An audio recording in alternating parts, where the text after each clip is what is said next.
मैं आनंद पांडे, आप देख रहे हैं रियल खबर। इस समय महाराष्ट्र की राजनीति में उथल-पुथल मचा हुआ है। महाराष्ट्र में चुनाव हैं, चुनाव की सरगर्मियां अपने चरम सीमा पर पहुंची हुई हैं। कहीं फतवा जारी हो रहे हैं तो कहीं मुख्यमंत्री बनाने के लिए कई वादे किए जा रहे हैं और कुछ संगठन के लोग मांग कर रहे हैं कि मुझे अगर इस तरह की सहूलियत दी जाएगी तो मैं आपको मुख्यमंत्री बना दूंगा। वोटों की राजनीति महाराष्ट्र में हो रही है। इसी बीच जगत गुरु परमहंस आचार्य अयोध्या तपेश्वर छावनी पीठाधीश्वर, जहां भगवान राम बचपन में खेला करते थे, इस समय वो महाराष्ट्र की धरती पर पहुंचे हुए हैं। फतवाधारी वर्सेस भगवाधारी मैं बात करना चाहूँगा। गुरु जी प्रणाम। जय श्री राम। गुरुदेव, क्या कहेंगे जिस तरह से आज महाराष्ट्र की राजनीति में उथल पुथल मचा हुआ है, कहीं न कहीं हिंदुत्व की लड़ाई को लेकर के अपने चरम सीमा पर पहुंच गई है। कुछ संगठनों ने, मुस्लिम संगठनों ने मांग रखी है कि हम जो है हम आपको मुख्यमंत्री बना देंगे, लेकिन आप आरएसएस पे बैन करें और जो अपराधी हैं दंगों के, उन्हें हम जब सरकार आएगी तो छोड़ दिए जाएंगे। इस तरह से उन्होंने मांग की है और उसका समर्थन भी मिल रहा है कि सरकार अगर हमारी आई तो हम इन सब चीज़ों पे बैन करेंगे। देखिए, कहते हैं विनाश काले विपरीत रूप। जब नाश मनुष्य पर छाता है पहले विवेक मर जाता है। राष्ट्रीय स्वयं सेवक संघ देशभक्तों का संगठन है जो स्वयं अपना पैसा खर्चा करके, अपना पैसा लगा करके देश में कहीं भी किसी भी कोने में अगर कोई आपदा विपदा आती है बिना भेदभाव का सेवा करते हैं। इसलिए देशभक्तों का संगठन है आरएसएस। आज तक धरती पर ऐसा कोई पैदा नहीं हुआ है जो आरएसएस को बैन कर दे। और आरएसएस को बैन करने की अगर कोई भी इस तरह की अगर दुस्साहस करेगा तो उसका वो दुर्गति होगी कि वो न घर का रहेगा न घाट का रहेगा। और ये जो फतवा की बातें सुनने को आ रही हैं, भारत संवैधानिक राष्ट्र है और यहाँ संविधान सर्वोपरि है। दुर्भाग्य है कि यहाँ तमाम मूर्ख मुल्ला मौलवी ऐसे हैं कि वो मुस्लिम कंट्री का माने एक शरिया कानून को यहाँ चलाना चाहते हैं। उनको ये समझना होगा कि शरिया कानून नहीं, ये भारत का संविधान, यहाँ उनको फॉलो करना होगा। और अगर वो फतवा जिस तरह से दे रहे हैं, या तो ये फतवा देना छोड़ दें या तो भारत देश छोड़ दें, और नहीं तो तीसरा ऑप्शन इनके लिए जहन्नुम का दरवाजा खुला है। और हम लोग फतवा को बंद कराने के लिए इनको फांसी के फंदे तक पहुंचाएंगे। गुरु जी, जिस तरह से बात करें तो फतवा तो जारी हो ही रहे हैं, लेकिन योगी जी महाराष्ट्र में भी चुनाव प्रचार में सहभागी हुए। उन्होंने कहा बटेंगे तो कटेंगे।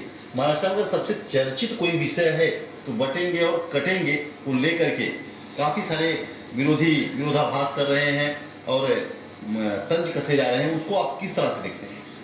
देखिए, एक बड़े जो है संकट से बचाने के लिए देश को उत्तर प्रदेश के यशस्वी मुख्यमंत्री योगी आदित्यनाथ जी एवं गोरक्ष पीठ के पीठाधीश्वर, उन्होंने एक सावधानी रखने के लिए एक बड़ा संदेश दिया देशवासियों की, बटेंगे तो कटेंगे। और जिनका समर्थन जो है राष्ट्रीय स्वयंसेवक संघ ने भी किया है और देश के माननीय प्रधानमंत्री नरेंद्र मोदी जी ने इसकी व्याख्या किया कि एक रहें सिर्फ रहें। इसकी व्याख्या बटेंगे तो कटेंगे तो मतलब क्या होता है कि जब जब आपस में कोई व्यक्ति लड़ता है तो तीसरा उसका फायदा उठाया जाता है। चीन और पाकिस्तान और तमाम जो है अलगाववादी, खालिस्तानी और आतंकवादी ये लगे हैं कि भारतीय आपस में लड़े और वो फिर से जो है देश को बांटे। तो जब जब देश बटा और भारत से वो हिस्सा कटा तो वहां से वो केवल भारत से नहीं कटा, हमारी संस्कृति भी वहां से कट गई। इसलिए योगी जी ने यहाँ कहीं न हिंदू मुसलमान ये सब कोई बातें नहीं कहा है, लेकिन जो मूर्ख लोग हैं उसको अपने अपने ढंग से कहते हैं, जाकी रही भावना जैसी अब प्रभु मूर्ति देखी थी तैसी। तो जो आतंकवादी विचारधारा के लोग हैं वो अपने ढंग से सोच रहे हैं, देशद्रोही अपने ढंग से सोच रहे हैं, देश के गद्दार अपने ढंग से सोच रहे हैं, लेकिन जो देश प्रेमी हैं वो समझ रहे हैं कि एक रहेंगे सिर्फ रहेंगे। गुरुदेव, आप एक फायर ब्रांड नेता माने जाते हैं, फायर ब्रांड संत माने जाते हैं, नहीं फायर ब्रांड संत माने जाते हैं, जो हिंदुत्व की विचारधाराओं को खुले मंचों पे रखते हैं और हिंदुत्व के लिए आप जैसे हिंदू राष्ट्र की मांग की, इन सबको किस नजरिए से देखते हैं? देखिए, चूंकि देश का जो पार्टीशन हुआ यह धर्म आधारित हुआ और पार्टीशन की डिमांड मुसलमानों ने किया। 16 अगस्त 1946 डायरेक्ट एक्शन डे लोग आज भी नेट पर देख सकते हैं, जहां इन्हीं मुसलमानों के द्वारा, इन्हीं मुल्ला मौलवियों के द्वारा, इन्हीं कट्टरपंथियों जिहादियों के द्वारा निर्दोष हिंदुओं की हत्या हुई लाखों की संख्या में। और उनको पाकिस्तान बांग्लादेश मिला भी जो मुस्लिम राष्ट्र बन गया है, वहाँ लगातार हिंदुओं की संख्या कम हुई। क्यों? जबरदस्ती वहाँ इस्लाम कबूल कराया गया। आज भी बहन बेटियों के साथ में अत्याचार होता है, जो बच्चे कुचे लोग हैं धार्मिक प्रताड़ना का शिकार हैं। लेकिन दूसरी तरफ भारत जो है, भारत में हिंदू अपने से ज़्यादा इनको सम्मान दिया, सुविधाएं दी और संविधान में भी इनको अपने से ज़्यादा प्रधानता दी गई। लेकिन देखा यह गया कि इतना सब कुछ देने के बाद भी ये खाएंगे हिंदुस्तान की और गाएंगे पाकिस्तान की। ये भारत माता की जय नहीं बोलेंगे, लेकिन यहाँ ऐसे लोग हैं कि जिनको अगर कुत्ता कह दिया जाए तो कुत्तों का अपमान हो जाएगा, क्योंकि कुत्ता जिसकी रोटी खाता है उसके प्रति वफादार होता है। लेकिन AIMIM का प्रमुख जैसे असदुद्दीन ओवैसी, आज तक इसके मुंह से भारत माता की जय नहीं निकली, लेकिन ये संसद भवन में खड़े होकर के जय फिलिस्तीन का नारा लगाया। गुरुदेव, जैसे कि कुछ दिन पहले ही रतन टाटा जी की एक संस्था है टाटा इंस्टीट्यूट, जो चिंगुर में ही है, उसने अपना एक सर्वे रिपोर्ट दिया है सरकार को। इसमें उसने कहा कि आने वाले 2050 तक मुंबई महाराष्ट्र में जो हिंदुओं की संख्या है वो 50% घट जाएगी और मुसलमानों की आबादी जो है वह 50% बढ़ जाएगी, क्योंकि जिस तरह से रोहिंग्या बंगाल जैसी घुसपैठिए देश में घुस रहे हैं, तो आने वाले दिनों में हिंदुओं की संख्या कम हो सकती है। उसको लेकर के क्या कहेंगे आप? देखिए, अगर हिंदू कम हो गए तो फिर हिंदू बच नहीं पाएंगे, क्योंकि वैसे भी कहते हैं ना कि जिसका वोट ज़्यादा है उसी का नेता है, उसी के सुनवाई है। तो हिंदुओं की जो एक अपनी उदारवादी विचारधारा है सनातन में, वो दूसरे के अंदर नहीं होती है। हिंदू तो जयकार भी बोलता है तो कहता है विश्व का कल्याण हो, लेकिन दूसरों के अंदर जो है एक संकुचित विचारधारा है, जो कूप मंडूक की तरह है, दूसरे को बर्दाश्त नहीं कर पाते हैं। तो इसलिए हिंदुओं का बहुसंख्यक रहना देश के लिए और दुनिया के लिए बहुत आवश्यक है। जैसे ऑक्सीजन अगर खत्म हुई तो सब खत्म हो जाएंगे, उसी तरह से अगर हिंदू खत्म हुआ तो दुनिया खत्म हो जाएगी। क्योंकि मुल्लों का देखिए, इनकी जो संस्कृति है, कल्चर है, जैसे औरंगजेब क्या था, अपने 3 भाई का गर्दन काट करके ले आया क्योंकि उसको राजा बनना था, और अपने बाप को जेल में डाल दिया। ये मुगलों का हो रहा है, और मुगलों को आदर्श मानने वाले जितने भी मुल्ला मौलवी हैं, ये बाद में आपस में ही लड़के मर जाएंगे। इसलिए जब तक हिंदू है तब तक ये दुनिया है। तो हिंदुओं को बचाने के लिए हिंदू राष्ट्र जैसा आपने क्वेश्चन किया, भारत को संवैधानिक रूप से हिंदू राष्ट्र घोषित होना, ये भारत के साथ साथ पूरी दुनिया के हित में है, जो होना ही चाहिए। और मैं तो माननीय प्रधानमंत्री नरेंद्र मोदी जी से कहता हूं कि जब आप नेशन फर्स्ट की बात करते हैं, क्योंकि विपक्ष फैमिली फर्स्ट है, और अगर आप नेशन फर्स्ट की बात करते हैं तो उसका अर्थ ये है कि राष्ट्र हितों की रक्षा के लिए आप एक बार इमरजेंसी लागू करिए और ठोक फूक पीट करके संवैधानिक रूप से भारत हिंदू राष्ट्र बनाइए। जितना ईसाई मुस्लिम है इनकी नेशनलिटी खत्म कर दीजिए। किसी स्टेट में अगर आपके 100-200 वोट भी अगर हिंदुओं के हैं तो हिंदू ही मतदान करेगा, और 200 वोट में आपको उस स्टेट में सरकार बन जाएगी। क्योंकि उनके जितने भी वोटर हैं, जब उनकी नेशनलिटी खत्म हो जाएगी, सरकारी सुविधा बंद हो जाएगी, तो जो 4 बेबी 40 बच्चा पैदा कर रहे हैं, ये भी फिर मनुष्य जैसे बर्ताव करने लगेंगे, और तब हमारा देश बचेगा। जो मुस्लिम समाज के कुछ मौलवी हैं, उन्होंने फतवा जारी कर कई सारी मांगें की हैं, जिस तरह की मांग उनकी रही है कि आप CA NRC लागू नहीं होने देंगे, आप काफ़ी सारी जो योजनाएं हैं उनको लागू नहीं होने देंगे। आरएसएस पे बैन होना चाहिए। जो अपराधी 2012 से लेकर 2024 के बीच में दंगों के अपराधी हैं उनको जेल से छोड़ा जाएगा। और जिस तरह का आपने देखा होगा कि विधानसभा में काफ़ी सारा हंगामा, लोकसभा में काफ़ी सारा हंगामा हुआ कि जिस तरह से ये इनकी जो संस्था है उस संस्था के वक्फ बोर्ड, उस संस्था को लेकर के सरकार ने एक बिल भी लाया था। और वक्फ बोर्ड को लेकर के कई सारे नेता कह रहे हैं कि वक्फ बोर्ड अगर आएगा तो मुसलमानों का जो एक उनका न्याय है वो छिन जाएगा, मुसलमानों के लिए कुछ यहाँ पे बचेगा नहीं और मुसलमानों को दबाने की कोशिश की जा रही सरकार की तरफ से। उसको किस तरह देखा? आज बांग्लादेश में हिंदू जो बचे खुचे हैं, रोज उनका घर जलाया जा रहा है, बहन बेटियों के साथ में बलात्कार हो उद्धव रहा है। ठाकरे को समर्थन कर रहे हैं इन मुद्दों को लेकर के कि उद्धव ठाकरे को मुख्यमंत्री बना दिया जाएगा।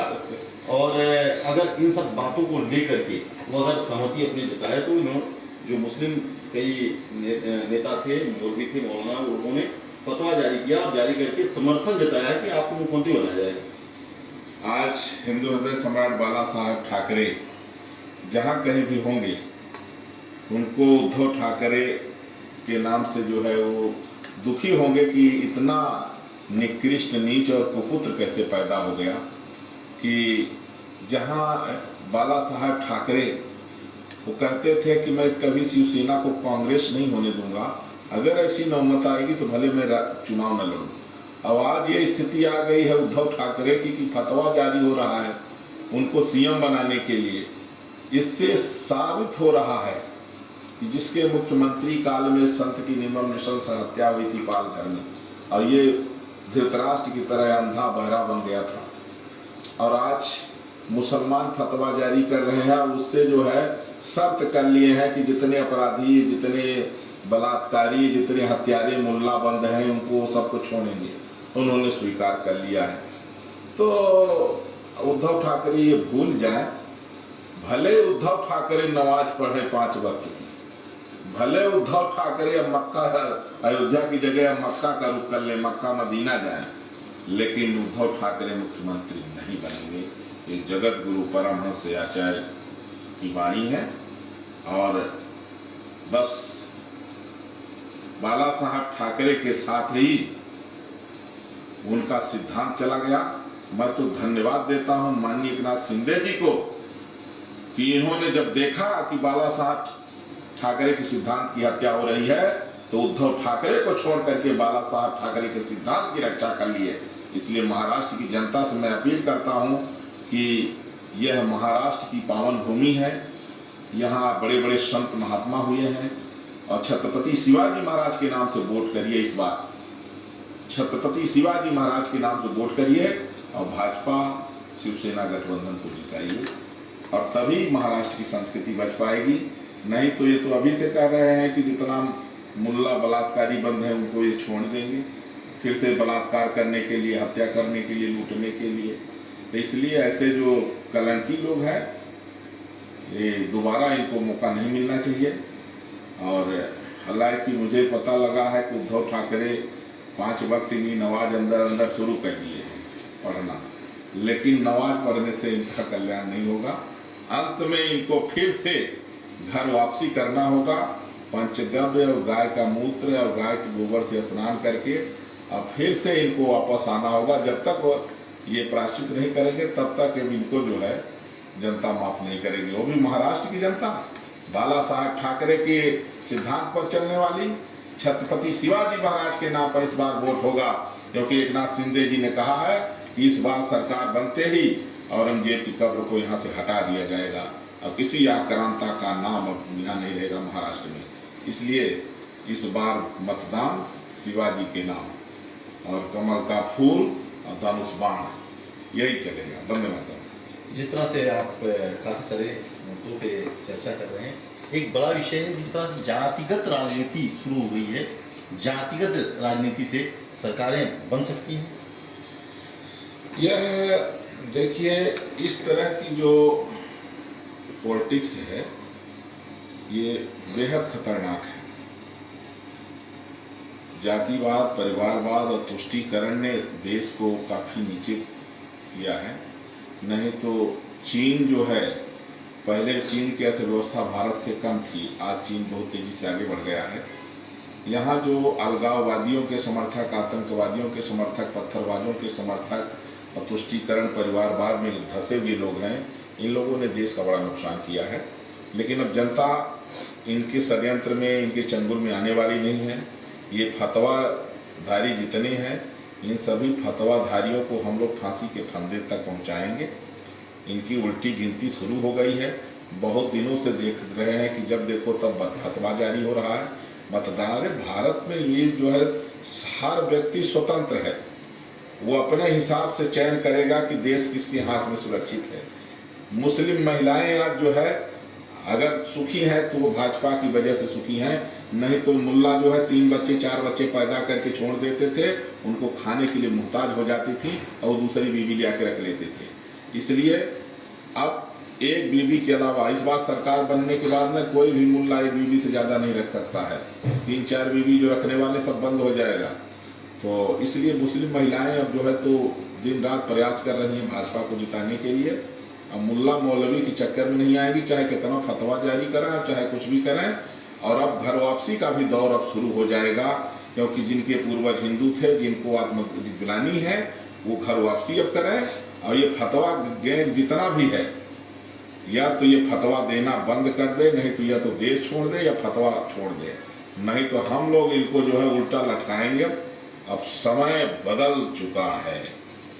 जैसा कि आप आज ही महाराष्ट्र पहुंचे हैं, किसी भी फतवा भी जारी किए हैं, तो भगवाधारी वर्सेस फतवाधारी कहीं न कहीं एक नया युद्ध की शुरुआत हो रही है। देखिए, युद्ध करने की औकात फतवाधारियों में नहीं है। मैं आपको बताऊं, ये कायर लोग हैं। ये लोग तो यह है कि किसी को चुप्पे से पहुंच गए, वहां मर्डर कर दिए, चाकू मार दिए। जिस दिन भगवाधारी खड़ा हो जाएगा, उस दिन फतवाधारी रसातल में धंस जाएगा। और हम लोग तो कई बार ऐसे लोगों को क्षमा किए हैं, और हम लोगों की वजह से ये लोग पड़े थे अभी तक। लेकिन अब जो है पलटवार का वक्त आया है। अभी तक तो हम लोग जैसे कहते हैं, हाथी के ऊपर में तमाम आदमी कोई ढेला फेंक रहा है तो हाथी जा रही है, लेकिन अब पलटवार का वक्त है। इसलिए जो फतवा देने वाले मुल्ला मौलवी हैं, ये तो फतवा छोड़ देंगे या तो देश छोड़ देंगे, और या तो फिर इनको दुनिया छोड़ा दिया जाएगा। वंदे मातरम। ये थे जगत गुरु परमहंस आचार्य जी, जिन्होंने अयोध्या से मुंबई पहुंचे हुए हैं। जिस तरह की मुंबई में राजनीति हो रही है, जिस तरह से आज माहौल मुंबई का क्या है, उसको देख करके पूरे महाराष्ट्र का माहौल किस तरह से परिवर्तित हो रहा है, और यहाँ पे चुनाव अपने सर पे चढ़कर बोल रहा है, जिसको लेकर के आज जगत गुरु परमहंस आचार्य जी मुंबई पहुँचे हैं। और ये जिस तरह का फतवा जारी हो रहा है, फतवाधारी वर्सेस भगवाधारी का इन्होंने नारा दिया है। और इन पूरी जानकारी के लिए हम इनसे ही बातचीत करके पूरे माहौल को समझने का प्रयत्न किए, जिन्होंने काफ़ी सारे प्रश्नों का इन सब पे उत्तर दिया है।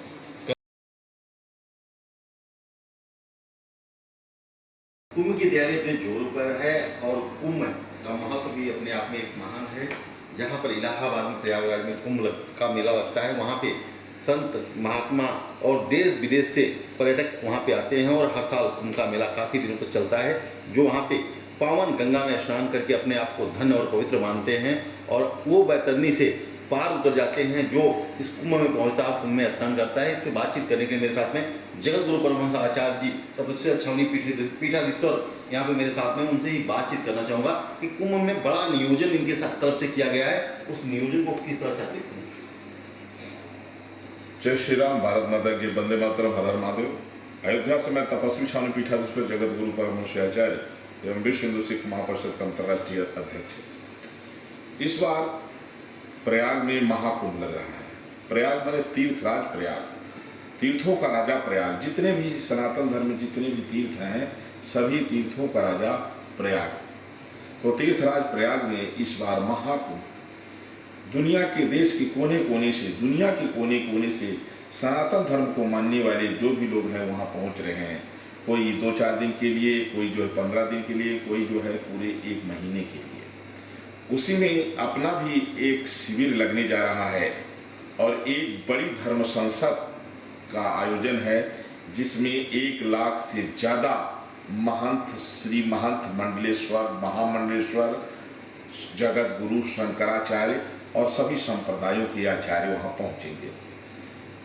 जिसमें हमने जो है तो उसका पूरा वो निकाला है। 100 करोड़ रुपए का खर्चा हमारा व्यक्तिगत वहाँ धर्म संसद का है।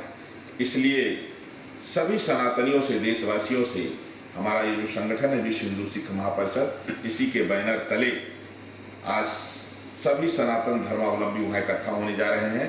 तन मन धन आप जिस तरह से सहयोग कर सकते हैं, अगर आप धन से कर सकते हैं तो 1 रुपये से लेकर के और 100 करोड़ तक आप कर सकते हैं। और अगर आप शरीर से कर सकते हैं तो वेलकम है, आइए और वहाँ साधु संतों की, ऋषियों मुनियों की सेवा करिए। और अगर आप धन से भी नहीं कर सकते हैं और तन से भी नहीं कर सकते हैं तो शुभकामना करिए कि आने वाली पीढ़ियों की रक्षा के लिए जो सनातन धर्म संसद का आयोजन इस विराट महाकुंभ में होने जा रहा है वह निर्विघ्न सफल हो। जय श्री सीताराम।